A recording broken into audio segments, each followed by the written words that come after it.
안녕하세요, 찰리브라입니다. 그나마 코인 가격이 찔끔찔끔 올라가서 다행이라고 지금 생각을 하고 있고, 요 며칠 전에 더 많이 폭락할 거라고 생각을 하셔가지고 숏을 치신 분들, 그때 이제 손절매를 하신 분들은 아마 지금 좀 당황스러운 상황이 있지 않을까라고 이제 저는 생각을 합니다.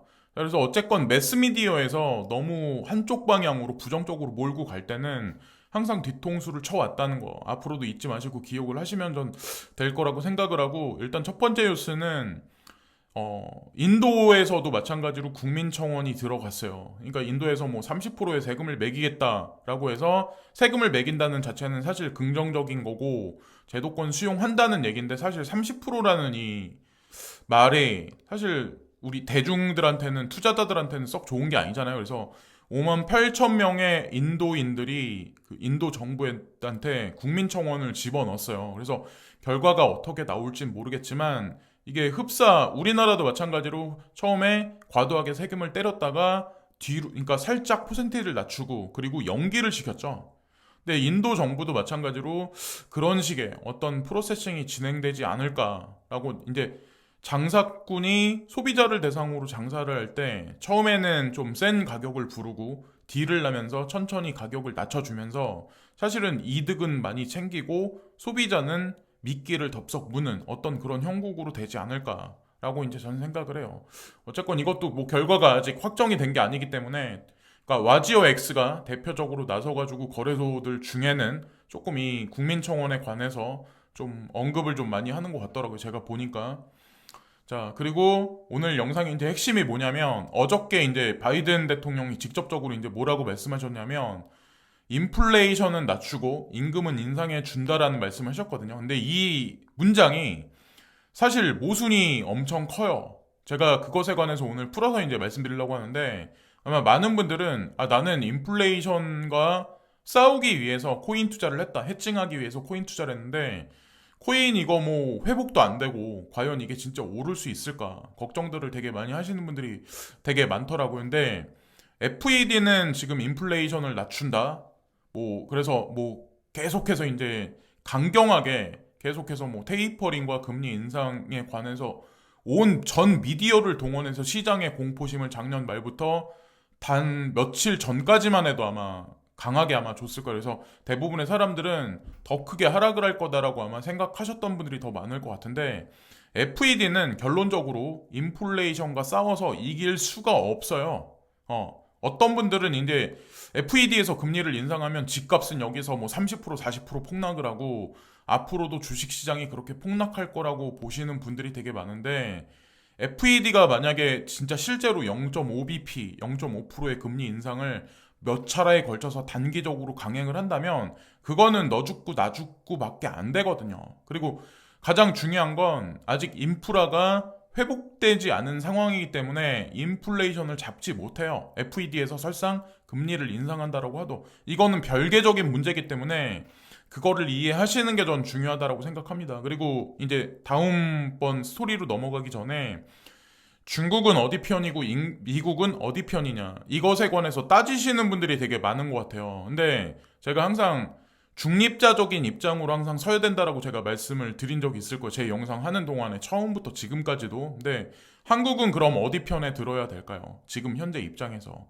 예, 여러분들이 이제 간과하시면 안 되는 게 뭐냐면, 중국하고 인도는 향후에 앞으로도 쭉 되게 장기적으로 10년 단위로 봤을 때도 고성장이고, 미국하고 유럽은 저성장 국면으로 들어갔어요. 그리고 유럽에 있는 많은 자본, 미국에 있는 많은 금융 엘리트들은 이미 미국하고 인도 쪽으로 많이 자금 수요를 이미 진행하고 있었고, 블랙록을 대표적으로 보시면 되고, 그래서 한국은 미국 편을 들어야 된다라고, 이제 미국은 한국 편이다라고 생각하시는 분들이 있는데 잘 모르시니까 이제 그렇게 말씀하실 수도 있어요. 근데 미국은 이미 유럽을 도와주는 것 같고 나토를 도와주는 것 같지만, 나토에서 이미 미군을 철수한 지는 되게 오래됐어요. 이번에 뭐 3천 명인가 보냈다 그런 뉴스가 나오는데, 과연 진짜 실질적인 전쟁을 위한, 러시아와의 전쟁을 위해서 액션을 필까라고 저는 물음표를 한번 던져보고 싶네요.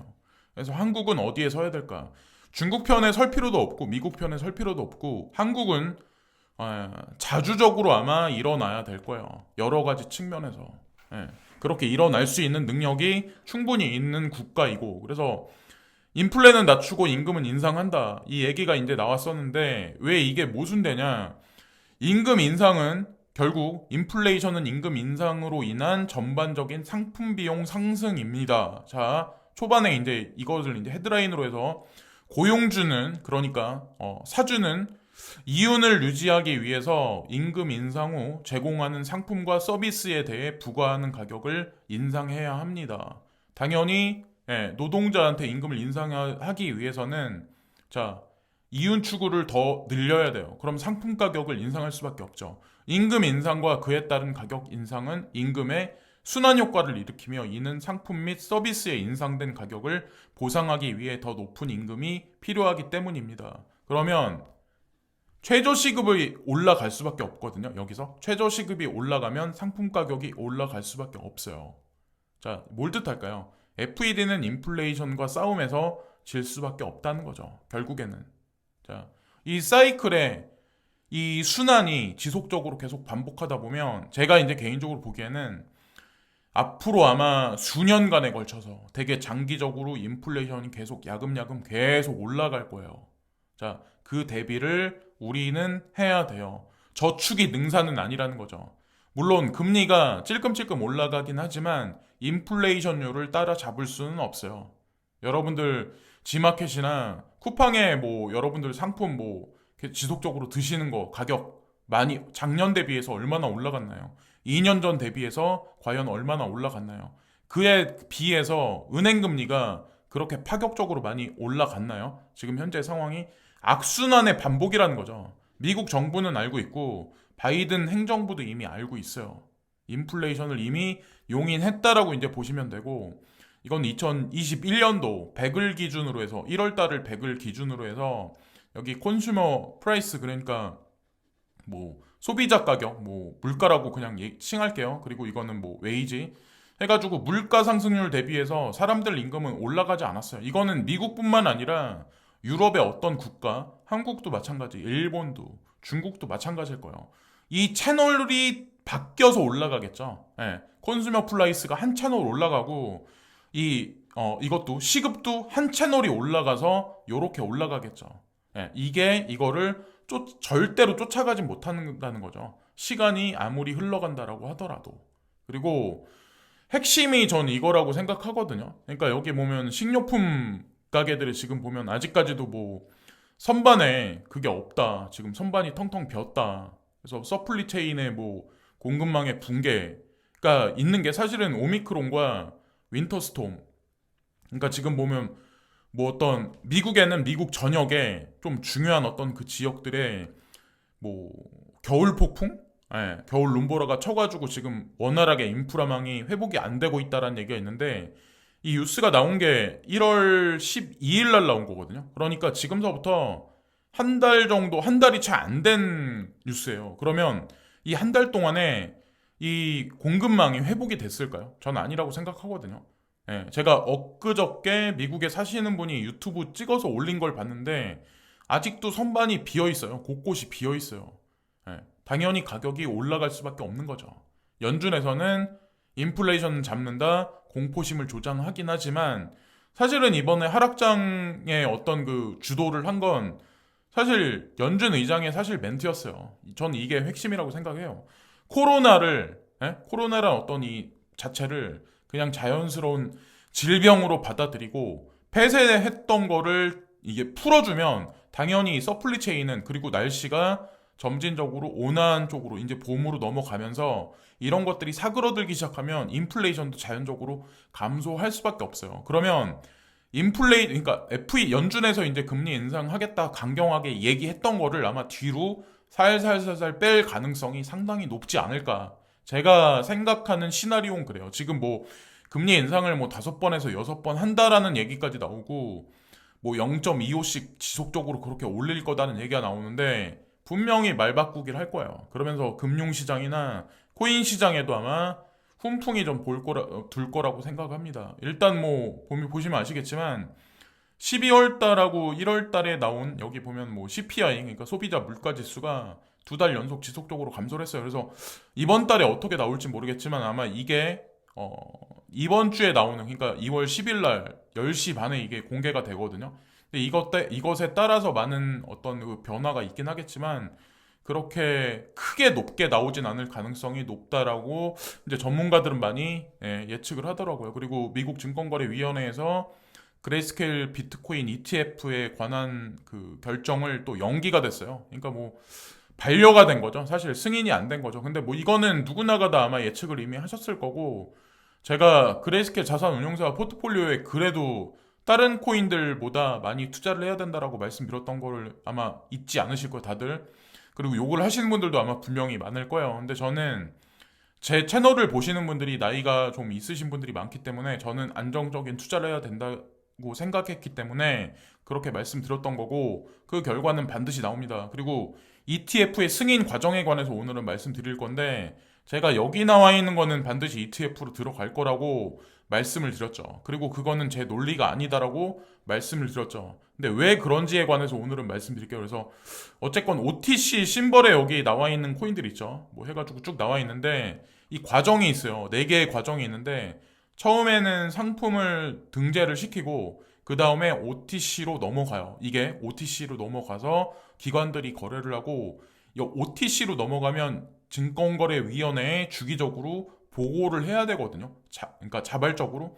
그래서 이 단계를 거치면 이게 어떻게 되냐면, 자, 여기서 색 리포팅을 해요. 자, 자발적 보고를 해야 되고, 그 다음 과정이 ETF 과정이에요. 그래서 지금 현재 이게 이제 작년 어느 시점까지 거라서 여기서 여기로 넘어간 게 아마 있을 거예요. 호라이젠이라든가 뭐 지켓이라든가 넘어갔을 텐데, 지금 현재는 ETF 바로 직전인 상품들이 여기 나와, 그러니까 OTC 심벌에 있는 그 코인들이라고 보시면 돼요. 그리고 아직 넘어가지 않은 코인들 있죠. 여기 나와 있는 이 코인들도 잠정적으로 아마 이 과정을 거쳐서 ETF까지 승인되지 않을까. ETF가 승인되면 어떤 게 좋냐면, 일단은 수수료가 지금 2%라고 하더라고요. 여기 보면. 그러니까 그레이스케일 자산운용사에서, 그러니까 수수료가 1%로 줄어든대요. 그러면 더 많은 기관 투자가들이 분명히 들어올 거고, ETF가 승인 난다는 얘기는 전 세계 금융시장에, 주식시장에 상장된다는 얘기예요. 그러니까 어마어마한 자금이 몰려올 거라는 얘기죠, 사실은. 그래서 그런 관점으로 그냥 보시면 돼요.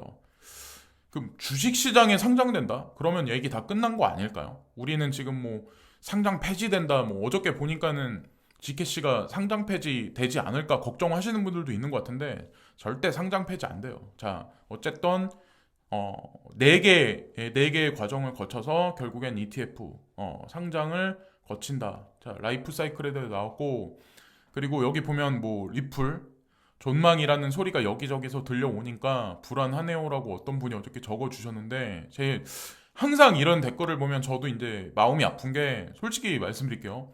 선택 전에 명확한 분석을 본인이 먼저 하셔야 돼요. 저는 제가 리플 코인이 코인계 끝판왕이라고 말씀드렸을 때는 제 명확한 분석이 되게 장기간에 걸쳐서 있었는데, 그것에 관해서 확신하기 때문에 저는 이렇게 투자를 했었던 거고, 이렇게 말씀하시는 분들이든 아니면 확신을 못 하시는 분들은 저희 이제 어떤 생각을 하냐면, 소액 투자자이면서 단기간 큰 상승, 특히나 그 리플 같은 경우는 갑자기 폭등을 하면 엄청나게 폭등하잖아요. 근데 그걸 보고 투자하셨던 분들이 아마 되게 많을 거예요. 근데 결과가 안 나오니까 큰 상승 노리고 투자할 코인이 아니다라고 저는 생각하거든요. 그러니까 저도 마찬가지예요. 저도 다른 코인들을 투자를 하고, 비트코인, 뭐 이더리움, 클래식부터 해가지고 BK부터 해가지고 라이트, 뭐 네오 코인, WRX 내지는 뭐 온톨로지 몇몇 개 코인, 뭐 CTC라든가 몇몇 개 코인 투자하면서, 여러 개의 코인을 투자하면서 이제 동시에 투자하는 게 XRP인 거지, XRP만 저는 단독으로 투자 안 해요. 전 그렇게 기다릴 자신도 없고.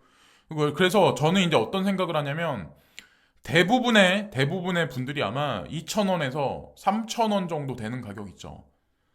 빠르면 2,000원, 3,000원 정도 되는 가격에서 거의 대부분 아마 나갈 확률이 되게 높아요. 사람들은 이거를 뭐 얼마에 팔 거예요라고 뭐 본인들의 희망회로를 돌리는데, 이 2% 안에는 그렇게 많은 사람들이 98%는 아마 대부분의 투자자는 나갈 수밖에 없어요. 그거는 다른 코인들도 마찬가지예요. 비트코인도 마찬가지로 엄청 쌀 때부터 지금까지 홀딩한 사람, 이더리움도 지금까지 홀딩한 사람 많이 없어요. 똑같은 이치라고 보시면 돼요. 그게 뭐 그 사람들이 스마트하다, 못 스마트하다 이걸 떠나서 그런 게 아니라 큰 어떤 그 그림을 볼 수 있는 어떤 그 정도까지 분석이 거치면 투자를 해야 되는데 그 전에 투자하시면 그리고 여기저기서 들려온다? 이런 말씀을 하시는데 유튜버들이 그런 얘기를 하나요? 블로거들이 그런 얘기를 하나요? 자, 거기엔 다 그렇게 얘기할 땐 분명히 이유가 있는 거고 누구도 전문가는 아니에요. 자기 자신이 내가 투자한 코인에 관해서 가장 전문가가 돼야 돼요. 트위터를 많이 보시든, 예. 저희 이제 그렇게 하시면 아마 좀 장투하시는데 도움이 되지 않을까라는 생각하고, 보다가 CTC, 예. 크레딧 코인에 관한 CTC 방향성은 어찌 되나요? 저도 이제 방송에서 자주 언급을 드렸었는데 요즘에 많이 말씀을 안 드린 것 같아요. 그래서 찾아가지고 제가 요 근래 나온 거 중엔 아마 이게 저한테는 좀 눈에 많이 띄더라고요. 그리고 여러분들이 이제 착각하시면 안 되는 게 뭐냐면 이 CTC 코인 같은 경우는 얼마 전에 빗썸 상장이 됐고 그리고 그 업비트의 BTC 마켓에 상장이 됐잖아요. 근데 특금법이 발효된 이후에 아직 트러블률이 제정되진 않았지만 그 이후에 알트코인이 상장되는 거는 상당히 까다로워요. 아무 코인이나 상장 안 시켜줘요. 그 커트라인을 넘었다는 얘기예요. 이 코인 같은 경우, CTC 같은 경우는. 그리고 가장 최근에 나온 것 중에 이분이 이제 아엘라라는 이 회사의 대표거든요. CEO거든요. 여기 아킨 존슨인가 하는 분이. 근데 여기 이제 딱 그 얘기가 나오거든요. 가장 중요한 건 뭐 우리 대중들은 이런 걸 좀 중요시하게 생각을 하니까 중앙은행으로부터 허가를 받았어요. 이 아엘라라는 이 회사가. 예, 여기 나와 있는 우리는 신흥시장에 저비용 자본을 제공하는 것을 목표로 아엘라 소액금융은행 중앙은행 허가기관 및 근로와 캐피탈 팀을 성장시키고 있다. 이것은 시작일 뿐이다. 2022년 우리의 성장에 동참하라.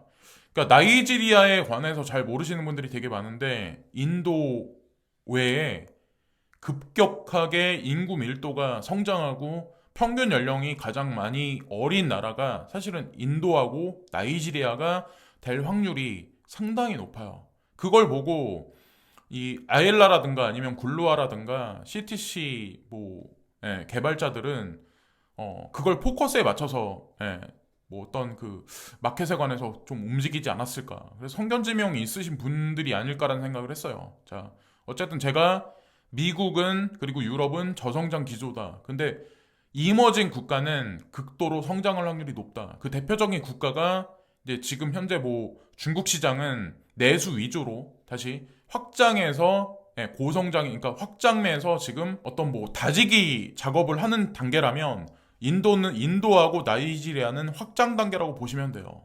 자, 그렇게 따졌을 때 나이지리아 성장성을 보시고 이거를 구글링해서 한번 찾아보시고 매칭을 한번 시켜보시면 좀 투자하신 데에서 좀 확신을 가지실지 않을까라는 생각을 했어요. 그래서 가격적인 거는 분명히 뭐 추후에 분명히 따라올 거고 저희 이제 그렇게 생각을 합니다.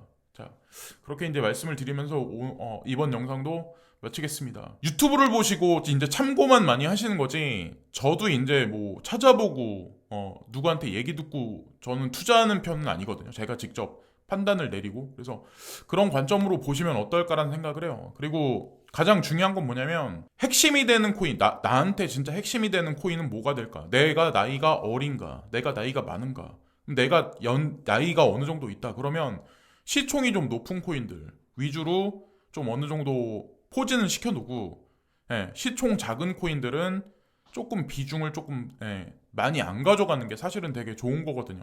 그래서 오늘도 이런저런 말씀을 드렸는데 오늘도 시청해주신 많은 분들께 고개 숙여 감사를 드리고 트위터를 또 많이 또 찾아보세요. 궁금하신 게 있으면 거기에 또 전문가분들이 되게 많으니까 오늘도 시청해주신 많은 분들께 고개 숙여 감사드립니다.